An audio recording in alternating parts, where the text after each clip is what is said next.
Cloning 101. The ability to create a clone used to be science fiction. Dr. Ian Wilmot's group changed that in 1997 with the creation of Dolly the sheep. Since then, the debate on applying the technique to clone human beings has been ongoing. Based on all the discussion, it may sound like cloning, human or otherwise, is an easy process. Find out what is actually involved in the cloning process by viewing our short animation. What are clones? Simply put, clones are organisms that have identical genetic material. In other words, the sequence of bases in their DNA is exactly the same. Long before the birth of Dolly the sheep, clones had been observed in both nature and in the laboratory. When a couple has identical twins, or triplets for that matter, the children are clones of one another. A plant cutting can also be used to generate a clone. Prior to 1996, it was thought that cloning an entire animal could only be done with embryonic cells, cells present in the early stages of an organism's development. In the 1950s, scientists generated entire frogs from embryonic frog cells. After a small number of cell divisions, embryonic cells start to change into different types of cells that an organism needs, including cells that form muscle, blood, liver, etc. This process is called differentiation. Although each of these cells has the same genetic material, each cell can only access the genes needed for its particular function. Before the experiment at the Roslin Institute, it was thought that once cells differentiated, they could not be used to generate an entire organism. For instance, in a sheep, udder cells could generate other udder cells, but not an entire sheep. The scientists at the Roslin Institute solved this problem by growing sheep udder cells under starvation conditions. This put the cells in a state similar to embryonic cells.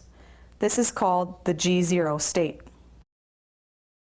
An egg cell was taken from another sheep. The nucleus, which contains the genetic material, was removed from the egg cell using a very fine needle.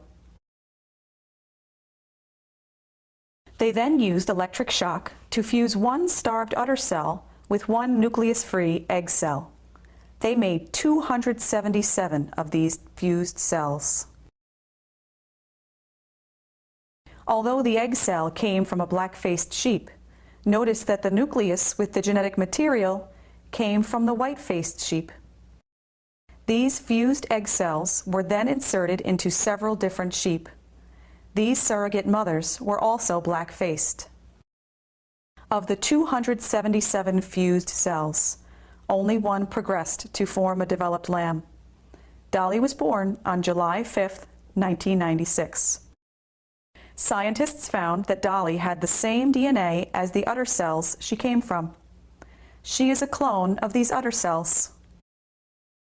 Dolly has given birth to a lamb named Bonnie, produced the natural way. Other lambs have been born at the Roslin Institute through their cloning process. Some carry genes that will produce usable human drugs. A laboratory in Hawaii, run by Dr. Ryuzo Yanagamachi, was the second group to successfully clone an animal from an adult cell. They cloned mice using cumulus cells, a cell type found in the ovaries. The cloning method used by the lab in Hawaii was different in two ways from the method used to clone Dolly. First, the cells used to clone the mice were not grown in culture, but instead were used immediately. Second, the nucleus was removed from the cumulus cell and then directly injected into the egg cell. This egg cell's nucleus had already been removed.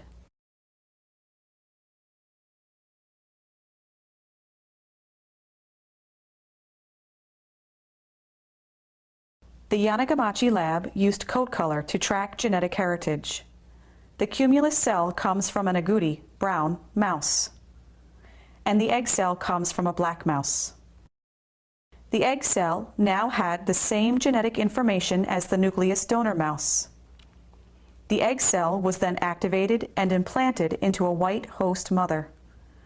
On October 3, 1997, the host mouse gave birth to Cumulina, named after the cumulus cells she was cloned from.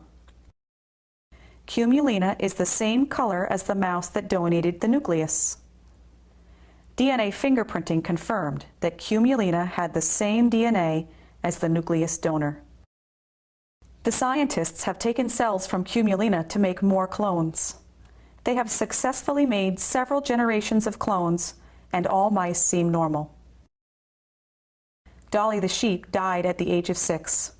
Since the world said hello to Dolly, several other animals have also been cloned. Both Dolly and Cumulina were cloned from cells in the female reproductive system. Cows have also been cloned using ovary and cumulus cells, with the same method that was used to clone Dolly. Pigs have been added to the cloned animal menagerie. Scientists hope to use cloned pigs to grow organs that can be transplanted into humans.